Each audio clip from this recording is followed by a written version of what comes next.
All right, guys, today we're going to talk about the number 3 most important thing when buying a hunting property that Bill Winke would recommend if he was looking for the perfect farm.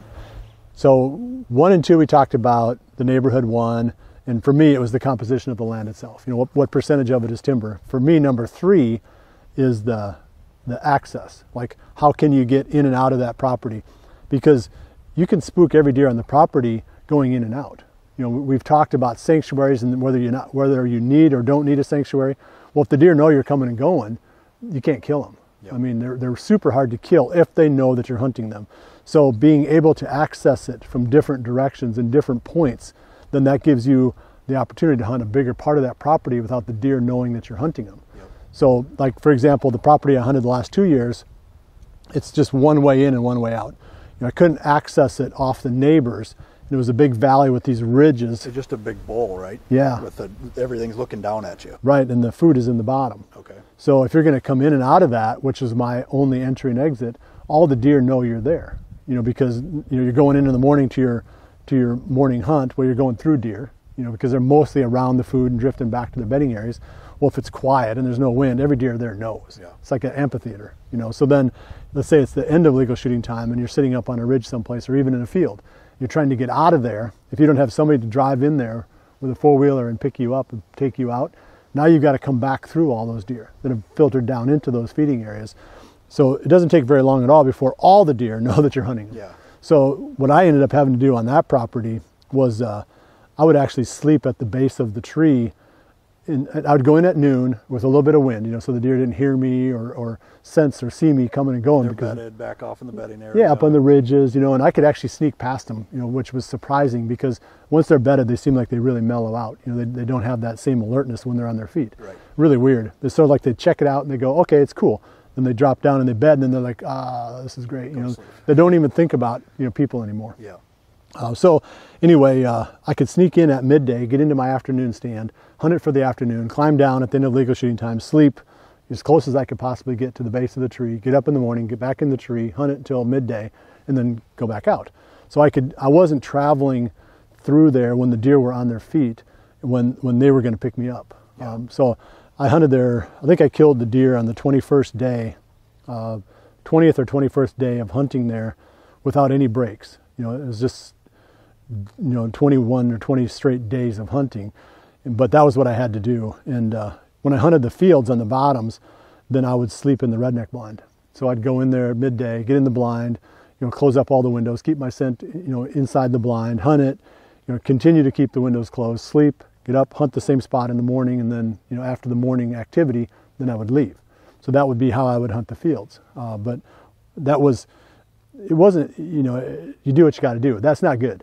Yeah, I mean, if you had your choice of buying a farm, that wouldn't you wouldn't want to do it. You would have to hunt it that way every year. I mean, I love that farm. It's beautiful, but I loved it because it was beautiful, not because it hunted well. Right. Yeah. Because it's a great deer farm. Right. And so that brings us to number 3 is like, how many different ways can you get into it without the deer knowing that you're coming and going? You don't want to have to sleep at the base of your tree. For different wind directions, different elevation, coming in from different directions, roads or neighbors, whatever that may be, easements. And when you're buying land, you don't know what the neighbors are going to do. You don't know if they'll let you in or not. Right. So you have to assume the worst.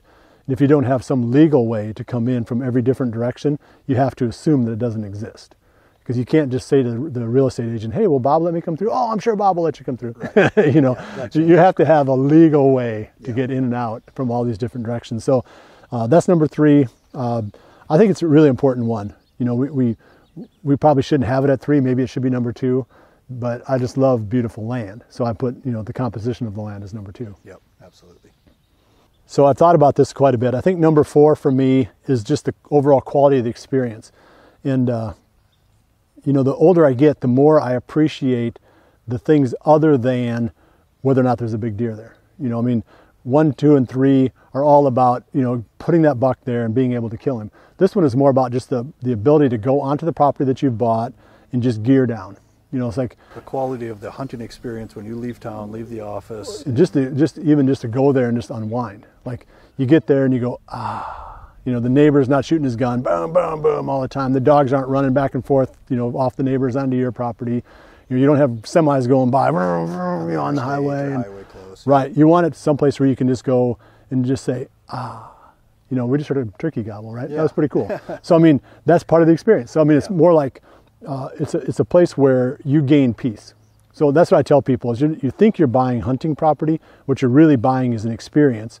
And one of the core items of that experience is that peace, that sense of peace, because the rest of the world is trying to take that peace away. Absolutely. This is the one place where you can go and say, I can control this, I'm going to have peace. Shut the gate, shut off the cell phone, go into the perfect situation. Yeah, so that's what you want. And that's, I mean, maybe that should be higher than number 4, but we're talking about hunting property. Yeah. If we're talking about just buying property, that'd start coming up the list pretty fast. Yeah. You know, but we want to check those other boxes, but we don't want to overlook the fact that we want to really enjoy the time that we have there and just being able to dial back and just say, okay, it's all about peace. Yeah. So, I mean, I think we'll have one more before this series is over, and that will, I guess, wrap up my top 5 list. Yeah. I think we've checked all the boxes on the whitetail stuff in my mind. You know, we talked about number 1 being the neighborhood, number 2 being the composition of the property, like how much of it's timber, how much of it's open, number 3 being the accessibility of it, number 4 being the quality, the overall quality of the experience. Now I think we come back, and number 5 is going to be the other species, the other things you can do there. You know, whether it's turkey hunting, you know, we just heard a turkey gobble down the ridge. Yeah. That's a big deal for some people. They love turkey hunting, their family gets into it. Maybe there's a pond, you know, a great fishing spot.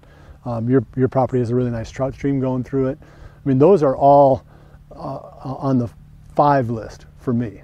Things you can do with your family, things you can do in the off season, just other uses use of that investment. That's right, because if all it is a hunting property, a whitetail hunting property, and there's nothing else you can use it for, I feel like you miss out on a lot of the opportunities to just spend time there, you know, and enjoy it. And you spend a lot of money on this stuff, you might as well have other things you can do, you know, rather than just kill a big whitetail there. Yeah. So, and again, this is just my opinions. I mean, some other people might start bumping, like even this one farther up the list. Yeah. They might say, well, you know, who cares about whitetails? Let's have a great place for our families to get together, you know, or something like that. So, but since we're looking at it from the perspective of the dream whitetail farm, this is my number 5. Yep, and I would agree with that, because one of the biggest requests we get in the real estate business is I want to be able to build a house or a cabin out there in the future, which would really fall into that. You know, people want to have their families out there. They want to go, you know, enjoy time in the coolest place. And, I think that's a big one. Well, it's a huge investment, and it's one that you can enjoy. Absolutely. You know, it's not like you buy a bunch of General Motors stock. You don't sit around going over to General Motors and going, you know, checking out you know, how it's going. Yeah, you don't sit in the parking lot and wave to the employees, regardless if you're a shareholder or not. Yeah, so at least here you get to have an investment where you can really benefit from and enjoy it. So absolutely. I think that's like, maybe it shouldn't be number 5, but in my mind that's number 5. So we've hopefully nailed down a list of stuff to get people thinking. All right, well, thanks for joining us. We'll keep kicking them out. Keep checking back, and hit subscribe if you like what we're doing, and like the video, right? Yeah, like and subscribe. It's important, and we know that we're doing our things the right way. Appreciate you guys.